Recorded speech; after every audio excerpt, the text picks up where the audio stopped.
Hi,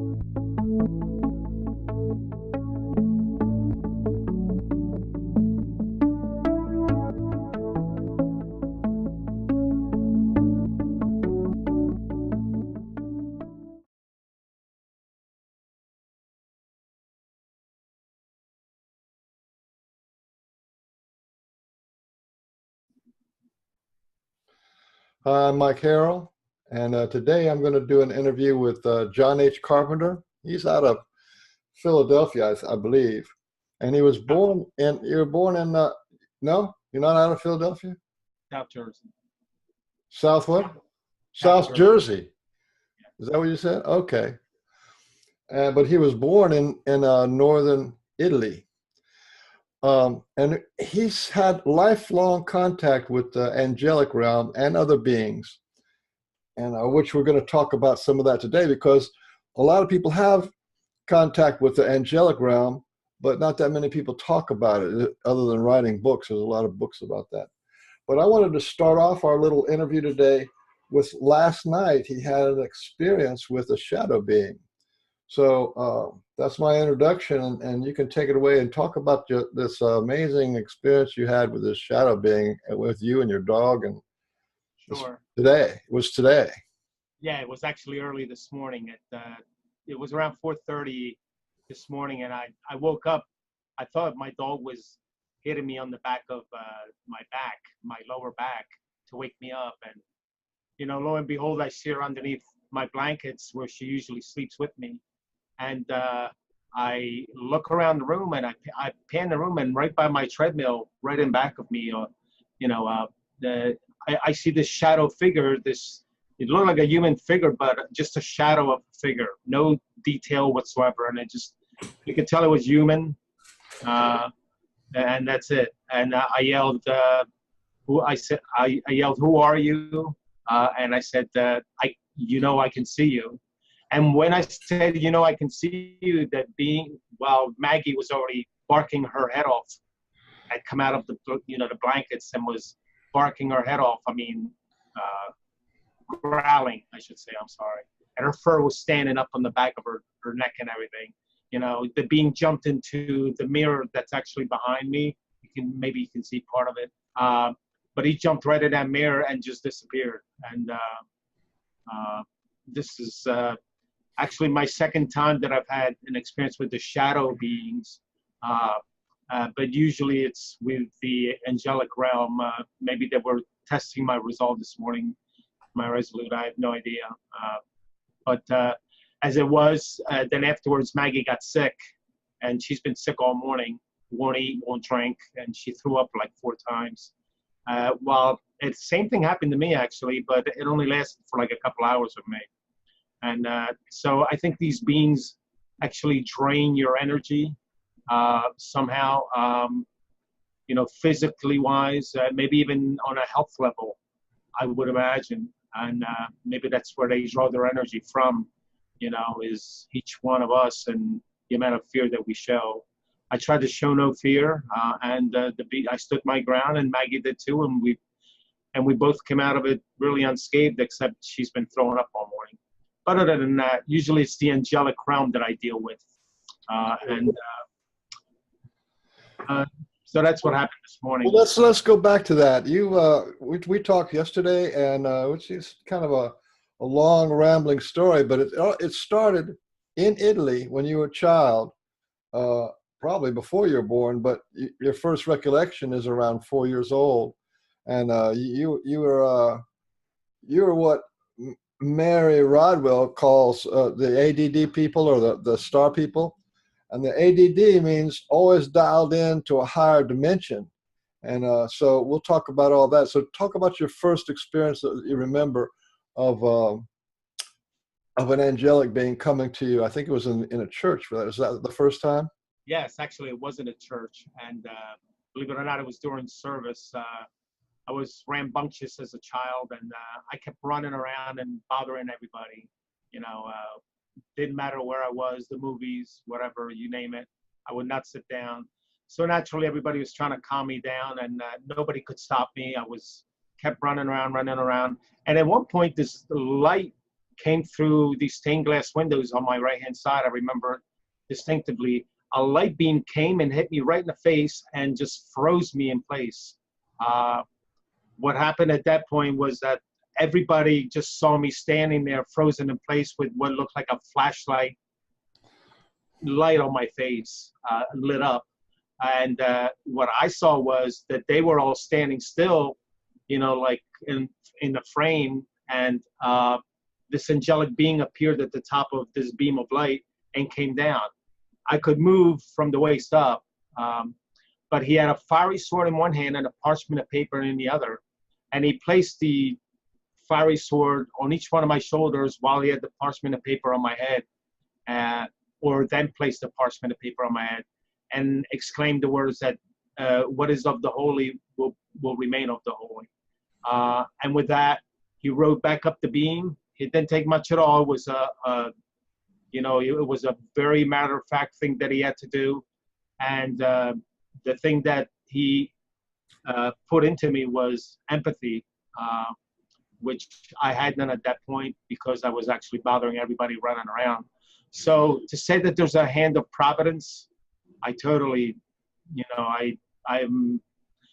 I've lived it, you know, and this being went back up the beam, and the beam disappeared and the being disappeared, and I just went unconscious. And then I woke up when I became conscious again, and they told me what they had seen, me just frozen in place with a beam of light on my face.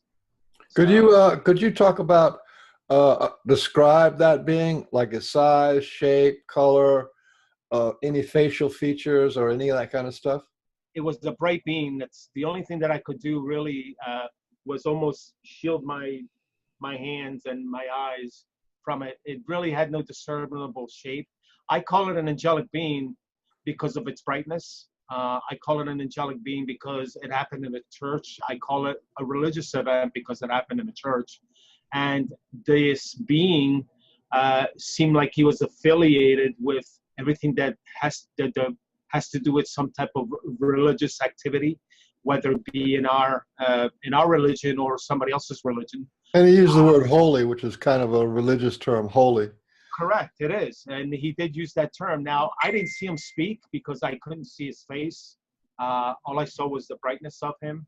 And yet, somehow he fought to me, and it entered my mind, and I could hear everything that he was, I would have to say, thinking to me at this point. But I never discerned a particular shape about him. This shadow being is totally the opposite of this light being that I encountered this morning. This light being, though, is so bright that you have to shield your eyes, and that's all you can do. The light being is here to give us the road to show us true grace in our lives. That is their realm, and that is what they wish of us, is true grace. True grace. Through true grace come many small miracles, which we call serendipity. You know, a phenomenon that's still not totally understood by the scientific community, and yet they happen. And this is because one must have faith. Take a leap of faith into whatever you do in your daily lives, as long as it benefits somebody else.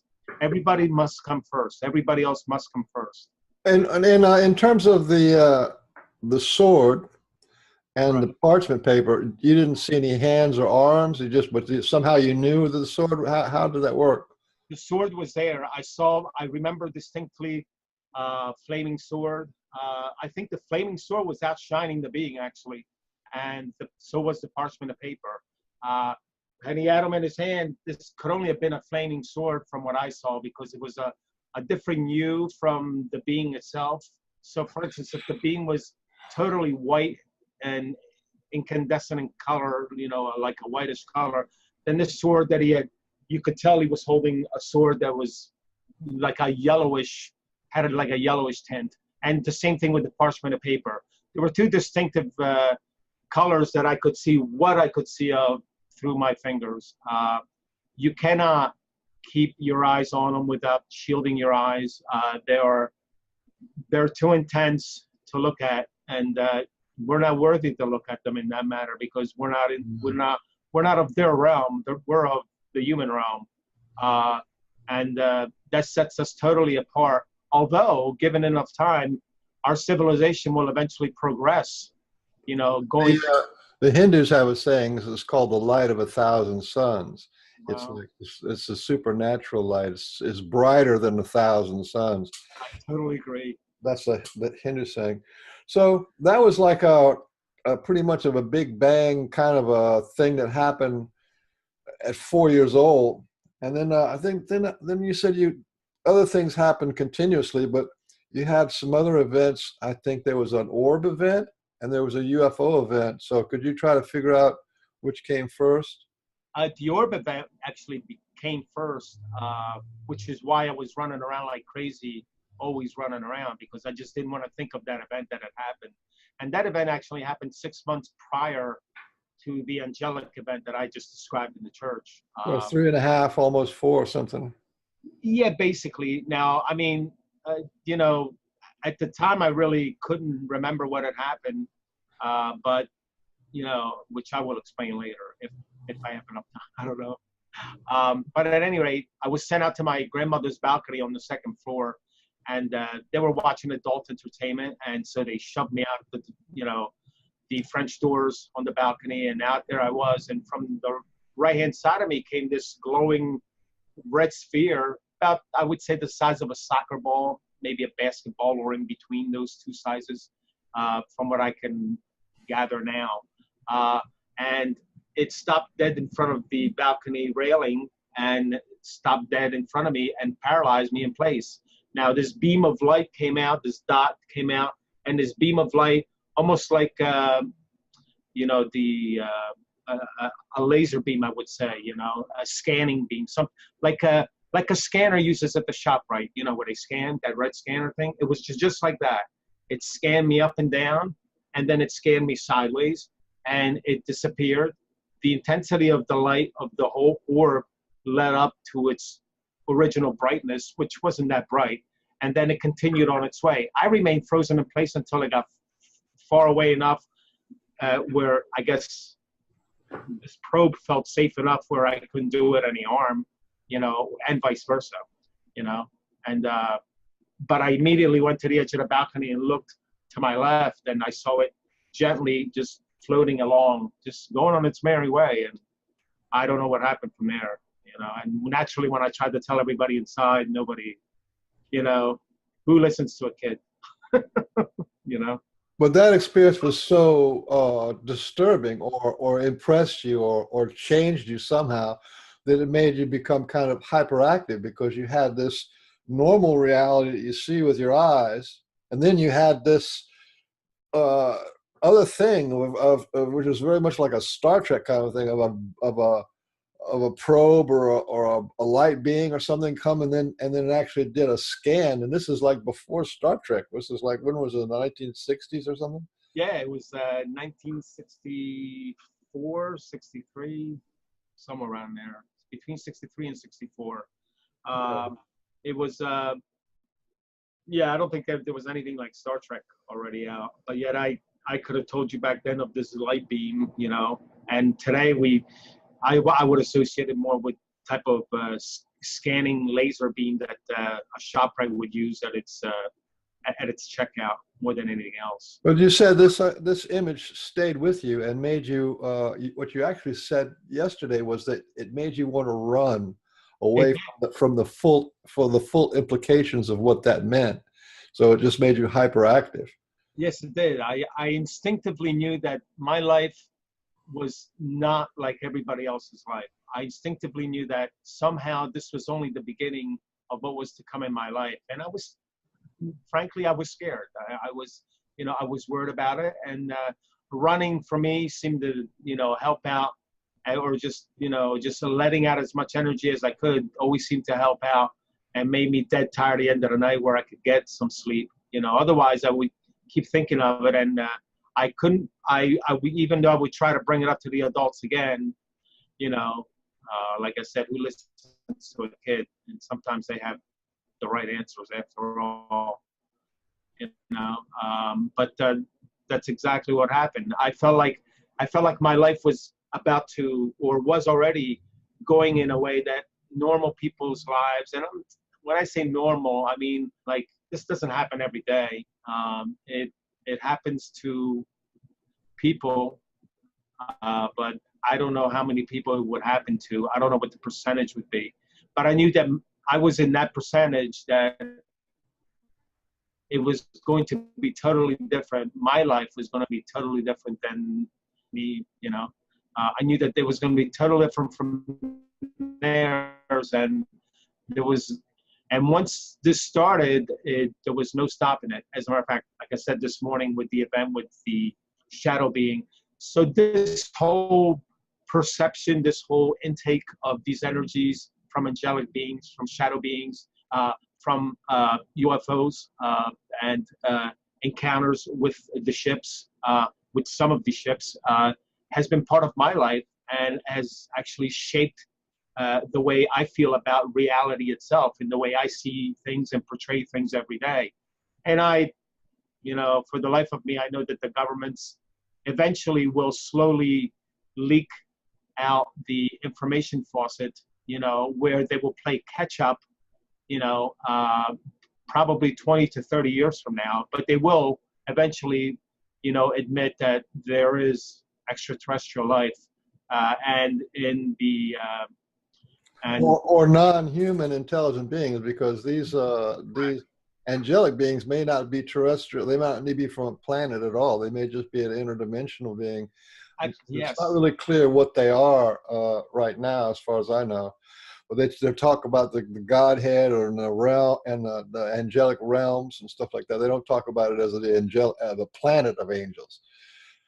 So, and okay, well then that's, so you're still quite young, and it's still in Italy, and then you had another experience which I thought was actually pretty amazing, with what could only be described of as a UFO, because it looked like it was 3D.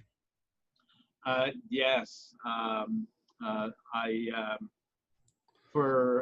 was actually traveling down the street in the back of a Volkswagen, and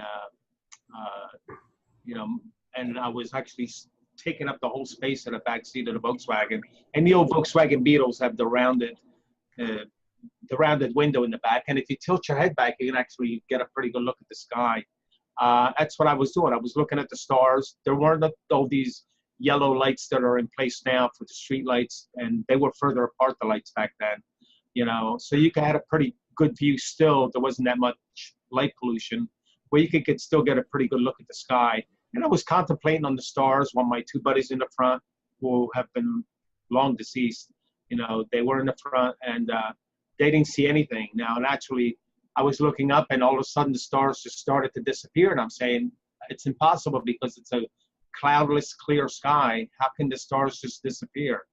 And lo and behold, as it was an object, and with the edges were all dark, the same as the background of the sky would be.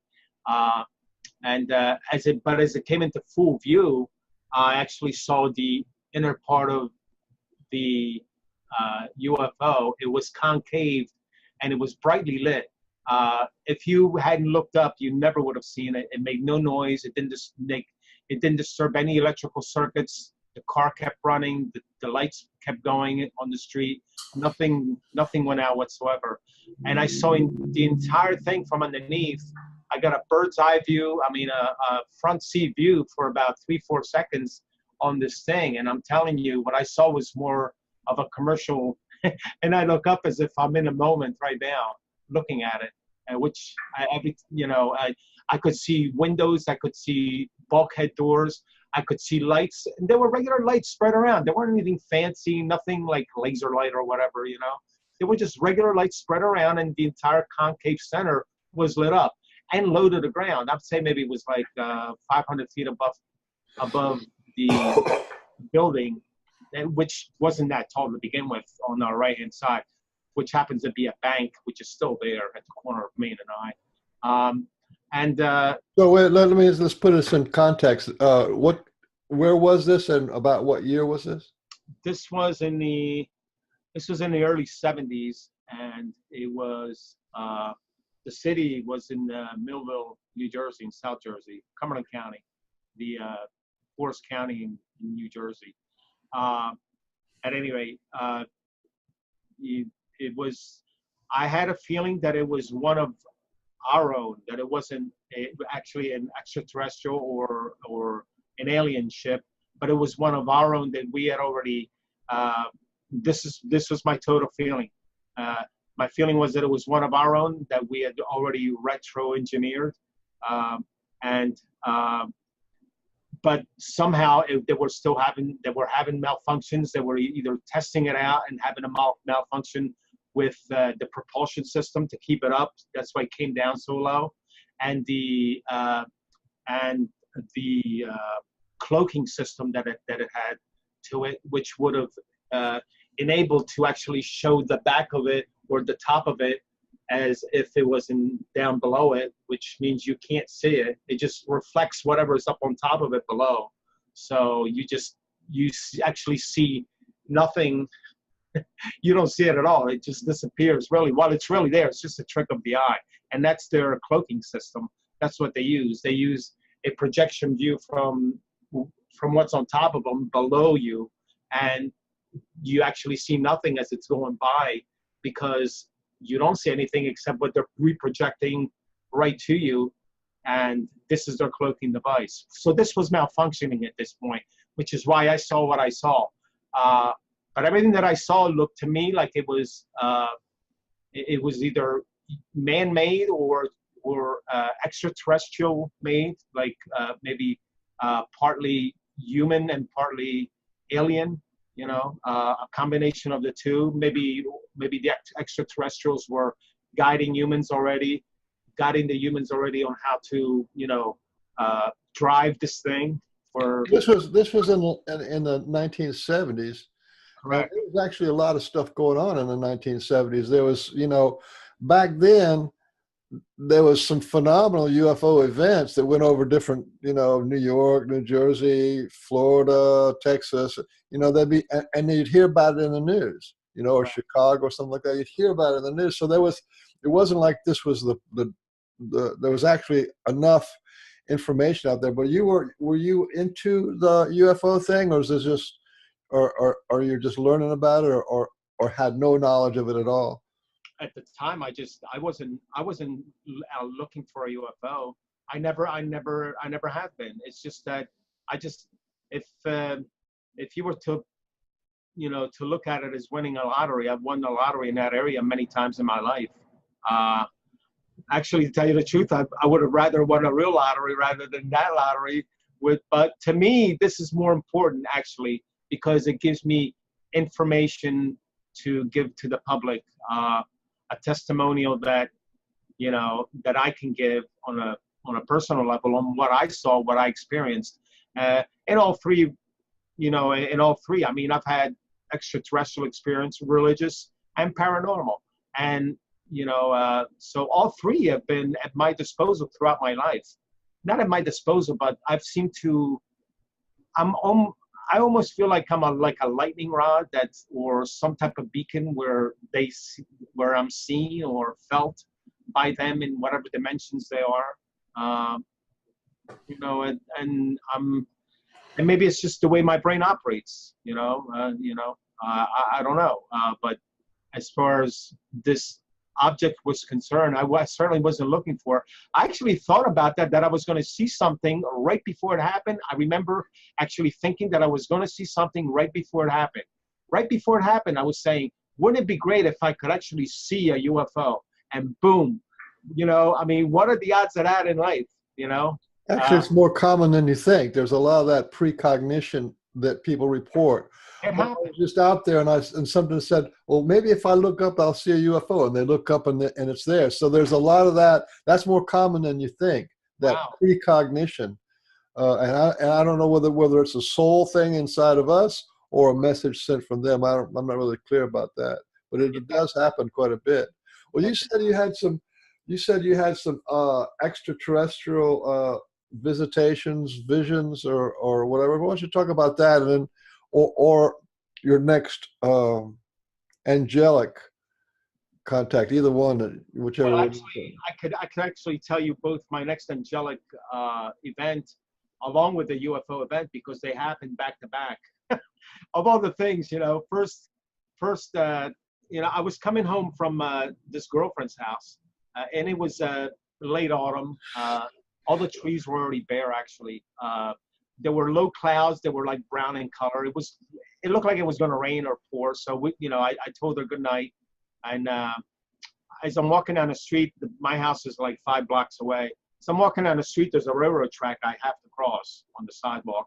And as I cross, I instinctively look to the right and then to the left. And when I looked to the left, out of one of the brown cloud banks that was so low and it was windy, it looked like a dirigible, an old dirigible, like a Zeppelin was coming out of the cloud bank. And I instinctively said at first, I said, what kind of an idiotic pilot would be flying a Zeppelin in this kind of weather? I said, there's no way you can control an airship like that in this kind of a weather. And then I realized, wait a minute, this is an old type Zeppelin, or it looks like an old type Zeppelin. Like it just came out of a 1930 film, you know what I mean? Like the Hindenburg, okay? Except there was no gondola underneath. As it came out further out from the clouds, I realized it wasn't a UFO. I mean, that it wasn't a Zeppelin after all, but it was actually a UFO because there were rectangular yellow lights. They were yellow. That's the only thing I can tell, were brightly yellow. Rectangular lights all along the center of it as it cleared the cloud bank. And before it cleared the cloud bank altogether, I realized, and I got this really bad feeling, and I said, look, if I'm the only one out here, there was no traffic, nobody was out, nobody in their right mind would have been out that night. The way it looked like it was just about to pour and just storm, so there wasn't even any traffic going by. I was the only one there. So I said, well, if I'm here and I'm seeing them, I know they're seeing me. There's no way that they cannot know that I am here. And with that, I instinctively ran as fast as I could. Now, I never remember making it home that night. And when I woke up in the morning, I woke up in bed and I had a light being at the end of my bed. Again, we go back to this angelic being that happened in the church when I was extremely young. It was the same type of being. He was standing at the edge of my bed, but this time I could see that he had like a long flowing robe with the hands where it would be going out to the hands that were really long, and he had the angelic being had a long flowing robe on him. This much I could tell.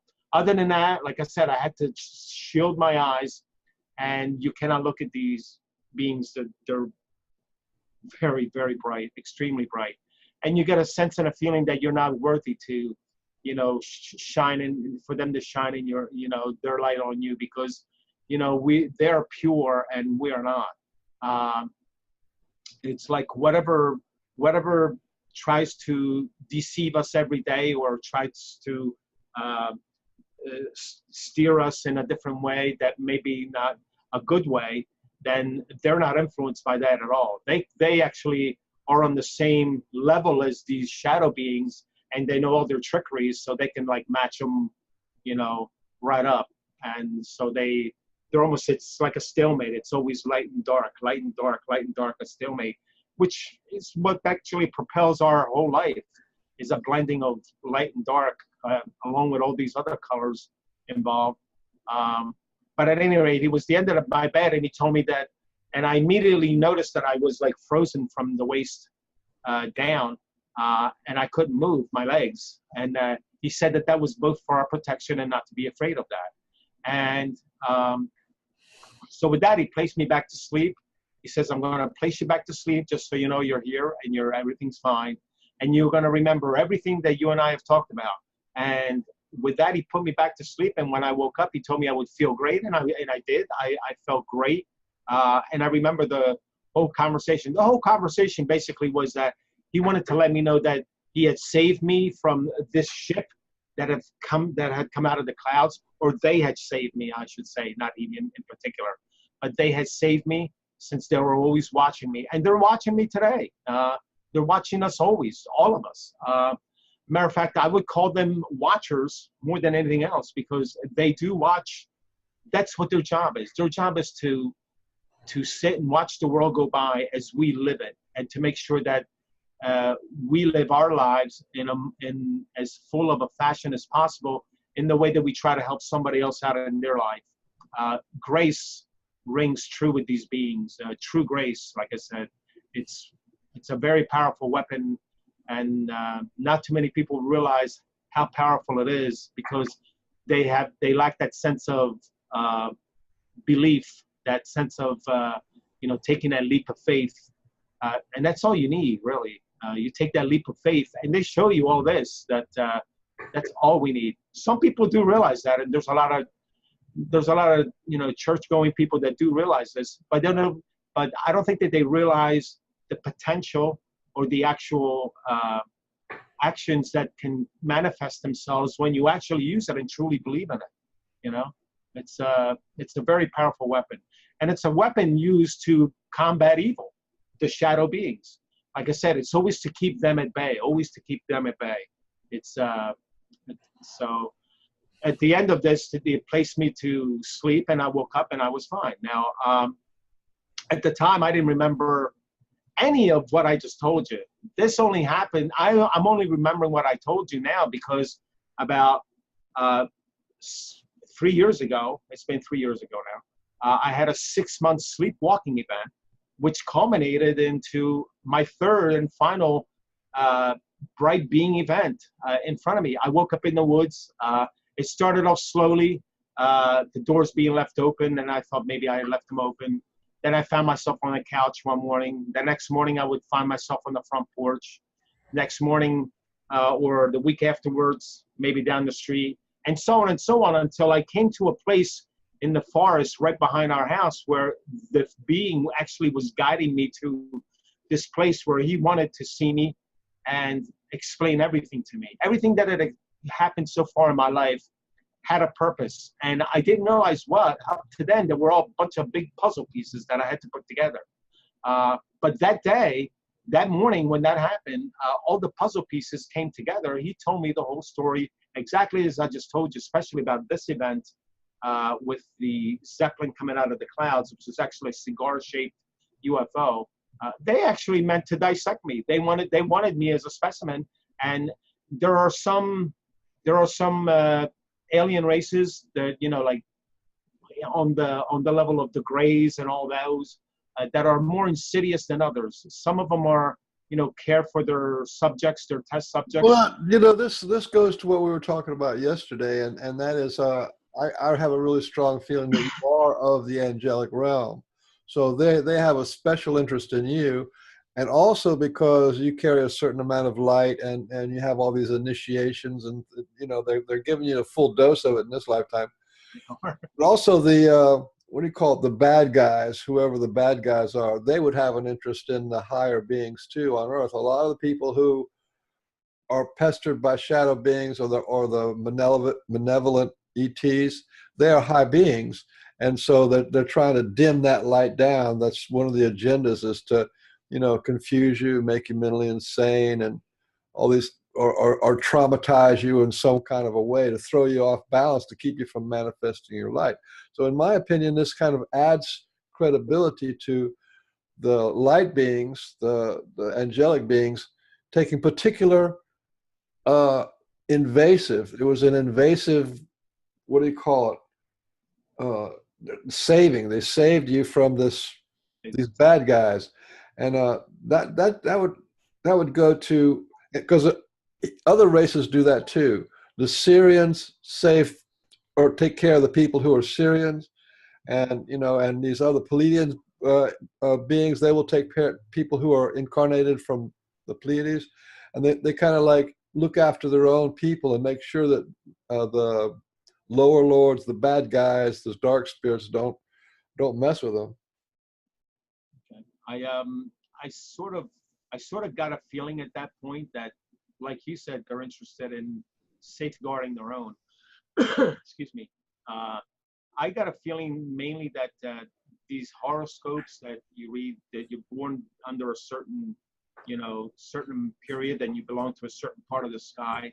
I believe that's true to a sense now. I never did believe in horoscope readings or anything like that. until my latest event with this bright being, because it, you know, it told me that these beings must come from the the star system of Aries. You know, they come from that area, and I am part of that realm.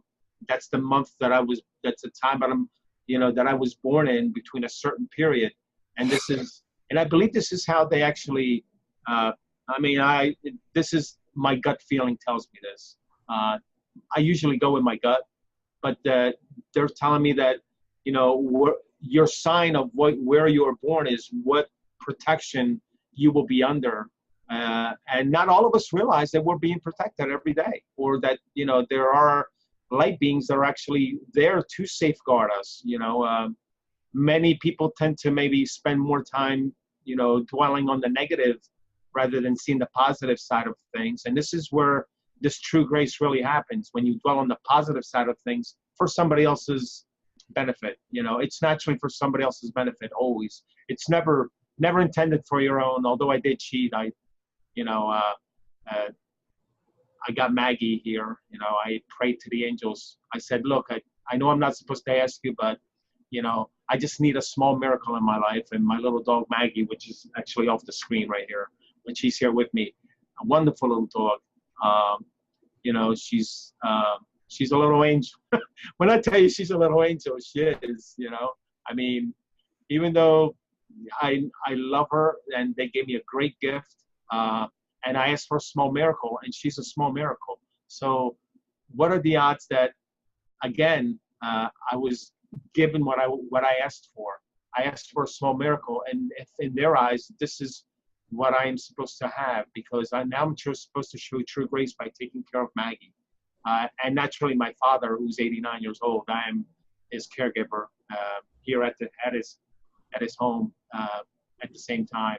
So this event in the woods happened and culminated, and it actually gave me all the answers that I was looking for, you know,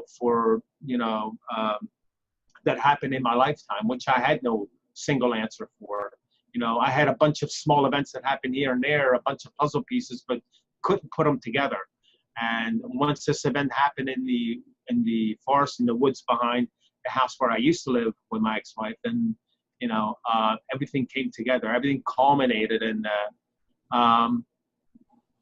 this is my story of true beings that are here with us every day. You know, they don't pass judgment; they're just here to help us out in whatever we can, in whatever we can do for ourselves. They're there just to lift us along. You know, they're not there to do things for us, but they're there to make sure that maybe on a subconscious level, you get fed a positive message, you know, and you do positive things, mainly for other people. Well, I wanted to speak about that. You know, I've interviewed quite a few people, and more people than what I've recorded. And there's a general theme that when you are in contact with either the interdimensional beings, the angelic realm, or the benevolent ETs, or you have a near-death experience, your life changes, and then you start caring for others more, and you start thinking of being more compassionate, and you have more of a love for nature and things like that. But this stuff happened to you at such an early age that you were sort of in that compassion, caring for others from the very beginning. And so you've kind of lived a whole life of being connected and caring and stuff like that.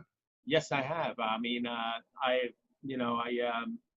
never gotten in trouble with the law. I've always managed to, even things when as small as getting a traffic ticket, you know, have been no big deal for me. I mean, you know, some people go through the roof, and, you know, even when I should have gotten a heavier fine or whatever, you know, these beings actually feed you positive energy, and it reflects on whomever you're speaking with.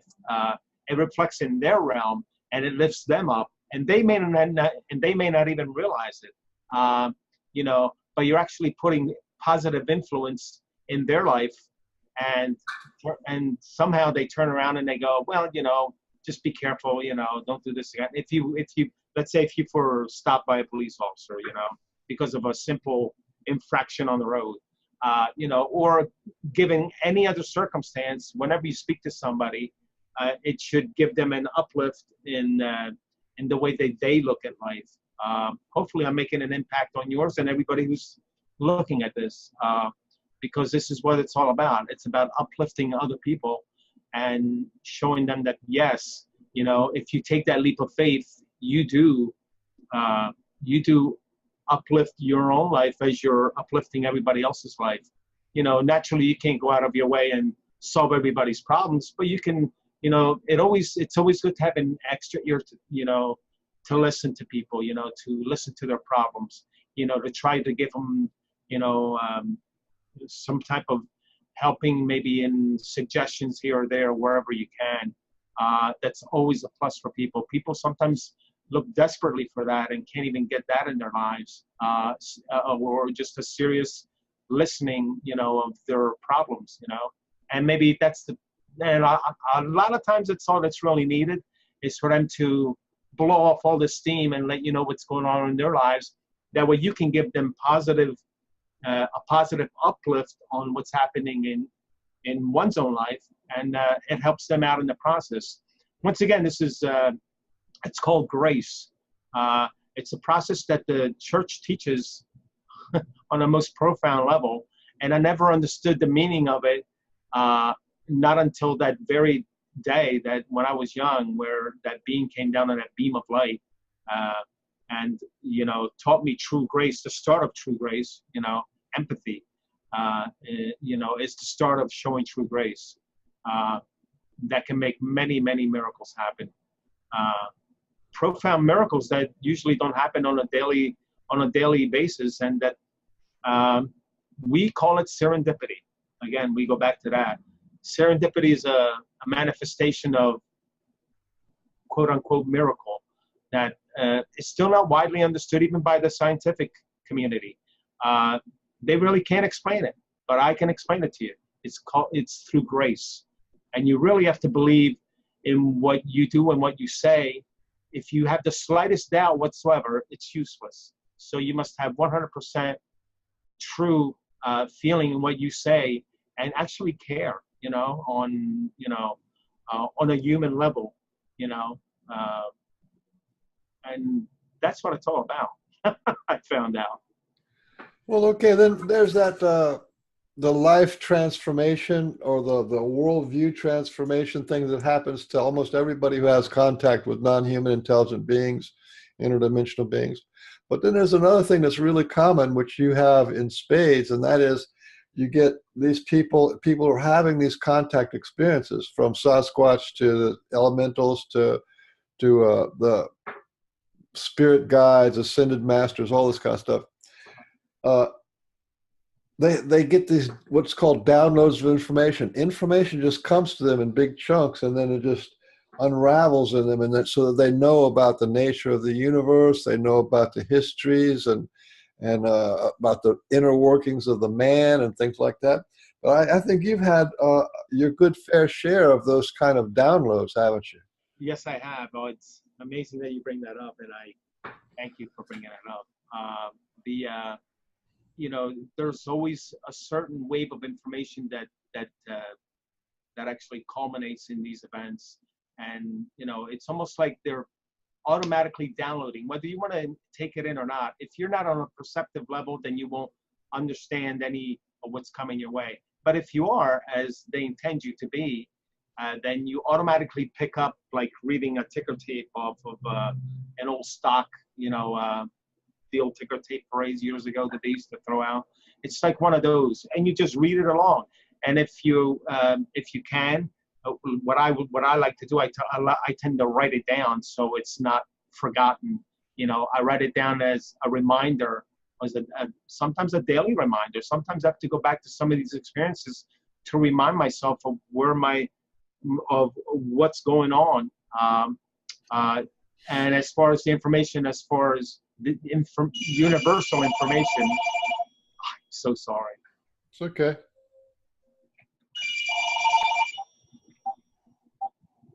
As far as universal information is concerned, they actually are the caretakers of observable universe, what we can see of it. They are not only the caretakers, they begin worlds, universes. What I like to call multiverse is more in their fashion. They are the caretakers of it, just like, they're the caregivers of universes and tend to extend their life as much as possible, because what they feed is us. They feed on the positive energy from us as human beings, and on many other planets with many other entities. And entities come here that are on lower levels, not this angelic being level, but actually live in these universes that are being taken care of by the angelic realm. And and they actually, so they are the caretakers. They actually give birth, have learned how to give birth, make a universe live, and actually help it to die at the end, but with the longest lifespan possible. And it's their will, and this is they're actually the masters of time shift. You can spend an hour with them and it'll be a few seconds in our time realm. You can spend hours in theirs, and people have only missed you for a few seconds here. So, to give a description. So they come from, these angelic beings, as far as I am to understand it, come from a different dimension altogether within our own universe. They dwell in a different dimension, one of 11 plus dimensions. They dwell in one of those or one or more of them, and they can actually move through any of them at any time. They are the masters of all, and they actually have, they've been the creators of every church, and every religious set has their gods. These angelic beings are actually their representation from that part of the world of these same angelic beings, different races of them. There's more than one. There are several, I think maybe 7 or 8, or maybe even more. The number was never revealed to me. All I know is there's a multitude of them, and as the lower races tend to go on and go on and go on, eventually they reach this angelic race realm, and themselves, they become angelic in nature. If they have reached this far and have opened, they have sort of like hitting a nirvana type of an affair, within their civilizations, and that they culminate and end up being angelic being themselves. We all have the chance to do that, even us, and because we are a product of them, and we are them. It's just that we're in a body form right now. Lots of universal information. If I was to sit here and tell you all of them, we'd probably be here for uncounted hours. My God, there's one thing that they actually wanted people to understand more than anything else, and that is that the amount of matter that is being shown in the universe, most of it is unseen. We call it dark matter because we can't see it and don't know what it is, and we've labeled it as dark matter. It's actually transparent light. They actually use, being like beings, they use light to act as a support structure, for the creation of a universe, the living of that universe, and the eventual demise of that universe. They use this light matter as a support structure, even at the end, for a renewal in life in a brand new universe. So the cycle, actually, when they say that they've come up with infinity as their answer, and something is wrong, nothing is wrong. Infinity is actually correct. For our lifespan, for what we can see it as, for our relative size to the size of the universe, for us, infinity is totally correct. Now, to them, it's not, because they live in a different time realm. Like I said, 1 hour with them is maybe a couple of seconds with us over here. 2 days with them may be like 30 minutes for us, you know. So you can be gone for like 30 minutes and actually spend 2 days in their realm, and you know, and before you know it, you're actually time. I've had time skips and time shifts in my life where I have, you know, instinctively I've don't remember leaving A and going to B, and yet I don't remember anything in between, and just happen to be there automatically. It's because I know that I shifted into their realm, and they guided me out like I was on autopilot all the way through to my destination, you know, on this plane, you know.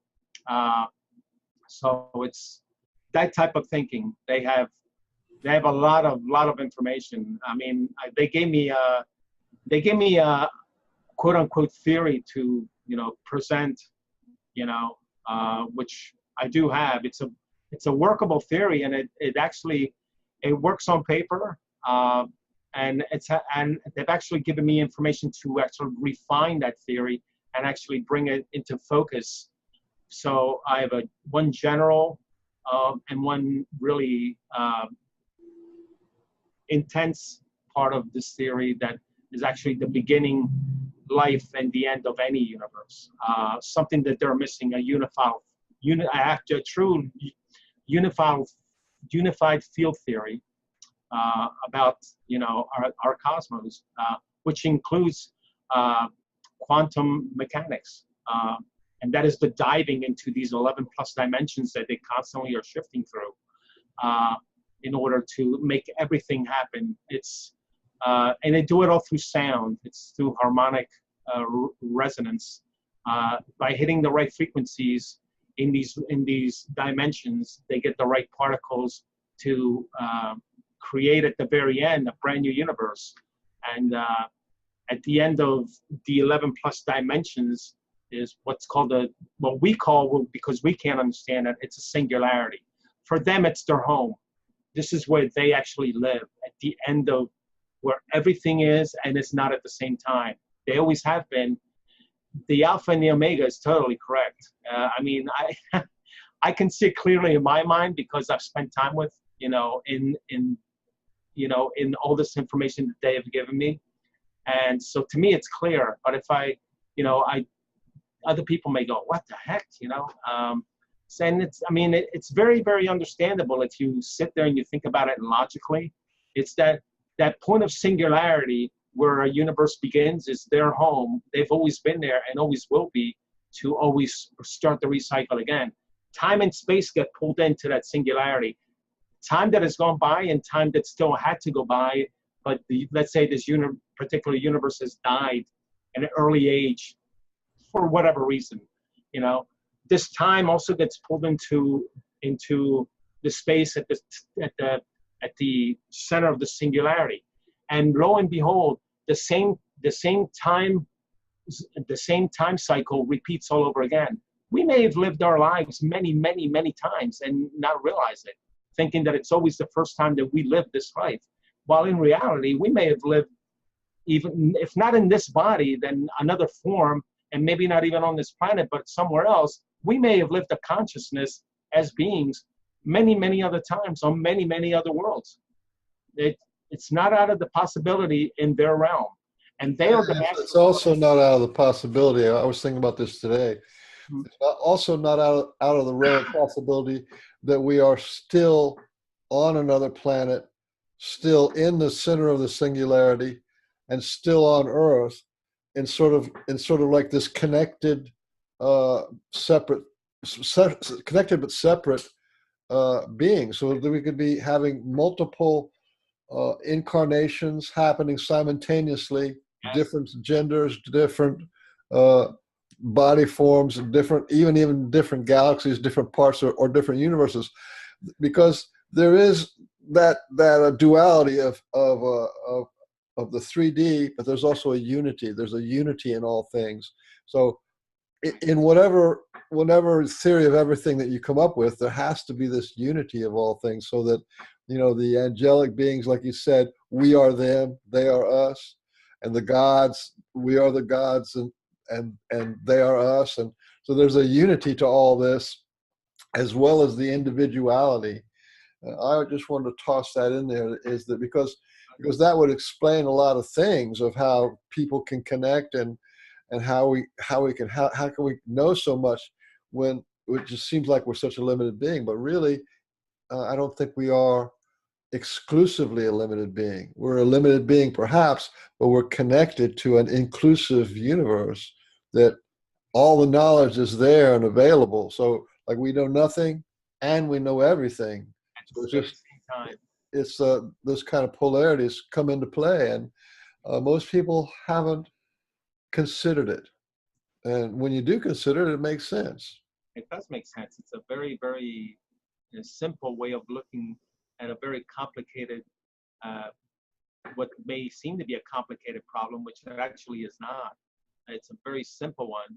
All you have to do is actually look at yourself in the mirror, and you are the answer. You are the answer to all of it, as they are the answer to all of it, and we are them. We're just in a different form at, right here, right now. This now is their everything. Their now can be like a year from now, maybe a year ago. They're the masters of time. They're the masters of carrying on all this information, carrying this information into a universal consciousness. And we are this universal consciousness embodied in a human being right now. Each one of us, we're part of the same collective of consciousness. We just happen to live a different reality as individual, in these individual bodies, but we're still part of this great consciousness, which is why we feel so attached to it. This is why quantum mechanics works. It's because two particles can actually know what the other one is doing, no matter what the distances are, at the exact same instant. Therefore, you can use it to get instant messaging, which bypasses any speed of light law that Einstein may have had. And the Japanese have already, not the Japanese, the Chinese, I'm terribly sorry. The Japanese have already demonstrated this. They've done an experiment already. And, the quantum computing will be the way of the future. And this is where our AI will eventually come into play. Artificial intelligence, true artificial intelligence that will be self-aware. So we ourselves are slowly becoming the creators, as in their image, the angelic race. And we're going to do it starting off with technology, which for them a long, long time ago, they've learned to master hundreds of thousands of years ago. I mean, some of these races are eons old, and have the technology to go along with the time that they've been, that they have been. So it's amazing how the culminating of a life has the technology available to them to make that life possible on a larger scale. It's pretty amazing when I sit there and I look at it and I think, my goodness, they are everything and we're everything in them. It's a total exchange and, of being more than one being at the same time. And actually most people don't realize it because they're so busy running around every day. We all are in our daily lives. We have this to do, that to do, we have to do our own things, but we must not, let the fact be dropped that they are in total control of us as we are in total control of them as well, by simply helping out other people. It's amazing, this quantum information that they make available for us. There's actually a whole different world of possibilities on a quantum level that have yet to be explored. When they do, they've just scratched the surface. And when they do, they will realize that, I think that's when the general public will finally realize, and there'll be no denying the awareness that, of other life forms on other planets, other solar systems, other galaxies, other multiverses that are entangled with our own. And they actually gave me a name for my theory. They wanted me to call it my universal entanglement theory. I'm going to skip the Big Bang on that because it's a constant life, birth, life, and death of these mini verses, which are multiverses, and is what they like to call them. And they're all intertwined with each other. This is why all this information is always available, even on a quantum level, from one particle to another. It's because of an intermingling of these multiverses. So on a macro level, this information is always shared, and we see it on a micro level in quantum mechanics, the effects of it. The mass of anything can have an effect on a particle, a photon particle, as far as being just a particle or a wave. It can change just the amount of mass you apply. And once again, you're using this mass as a resonating frequency that they use to go through part of these 11 dimensions. We all go back to that all over again, and it's in quantum mechanics. Without these 11 dimensions, string theory doesn't work. And that's exactly what happens. Believe it or not, they got it right. And it's called string theory for a purpose. It's because it's harmonics. And this is what the angelic realm, how it actually creates everything, is through harmonics, believe it or not. It's sound, which is the old cliche about the angel playing the harp. You couldn't get it more right than that. It's and in the beginning was the word, but it wasn't the word like WORD. It was the vibrational sound. Correct. They call that's the primal word. That's the original word. Yeah, and that it's been, this same understanding has been around a long time, because the Hindus have what they call the Age of Brahma, and what they were saying is that Brahma exhales the universe, and then it just lives as long as he exhales, and then he'll inhale it again, and then it all demises, and then he exhales it again. So there's a cyclical thing of the expansion, creation, and then contraction and a dissolution. So that's been around a long time. Well, I wanted to, we've covered a lot of ground, but there's one thing I wanted to sort of bring this to conclusion, because we could talk about technology for a lot and these different ideas.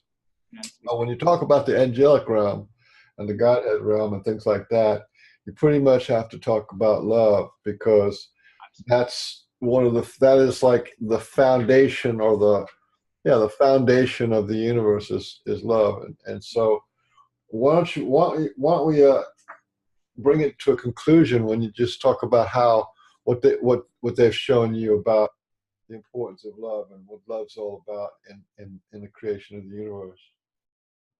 The importance of love, once again, we go back to caring. How do you care for somebody? You care for them by showing them, an extra part of you in their time of need. That's loving. That's showing true love to somebody. Taking the time to listen to that individual in a meaningful way, in a profound way, that individual is satisfied that as they're talking to you, you're actually listening and grasping what they're saying. You're not just brushing it off and just going, but you're actually sitting there and actually feeling every word that they're telling you. And this is, they really want to teach us about loving each other on this world, on a world level. They're very disappointed in humanity right now here. It's going to be touch and go for humanity, as even the angelic races see it. We could go either way. Hopefully we'll get out of this, posturing of trying to conquer each other, and eventually maybe drop all borders and drop all, nuclear weapons. This is what the angelic race would want us to do. They want us to be kind and love each other. They don't want us to, sit there and, self-destruct, because that means that all their work has been for nothing. And they don't want that. They want their work to be to mean something in everybody's lives. Love is the key word. And when you show love, you show, again, true grace. We can make so many miracles happen in our lives, if we show true grace through love, you know, to other individuals, that's the main message that they want to portray to us all, and not to forget that on a daily basis.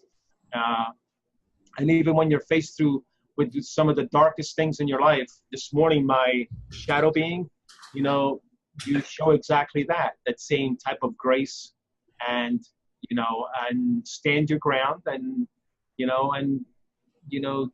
any type of, don't show any fear. There's nothing to fear but fear itself.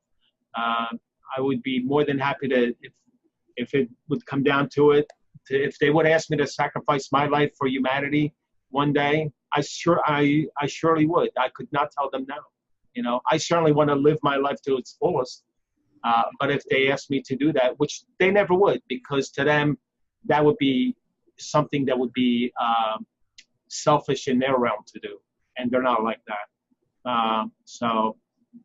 But I'm saying it goes that far, that one should be willing to lay down his or her life for their brother and sister, you know, in order to achieve this total true grace through acts of love, if possible. So. Well, this has just been such a treat to hear from somebody who's had contact from the angelic realm or the light being realms. And I just think it's important for people, because we hear about the good and the bad and all this kind of stuff, but it's important to hear from this side of the story. You know, the light beings, the anointing ones, the watchers. Yes. I really appreciate you spending your time with that. If there's anything else you wanted to wind it down with before we close out. Just be kind, love each other, and try to do the best that you can always. If you fall short, you know you've tried. You know, it's when we don't do anything and we just sit back that all these dark and evil forces can come upon you, you know. And trust me, it's very easy for that to happen. Just be kind to each other and love each other. That's their message. Kindness and love.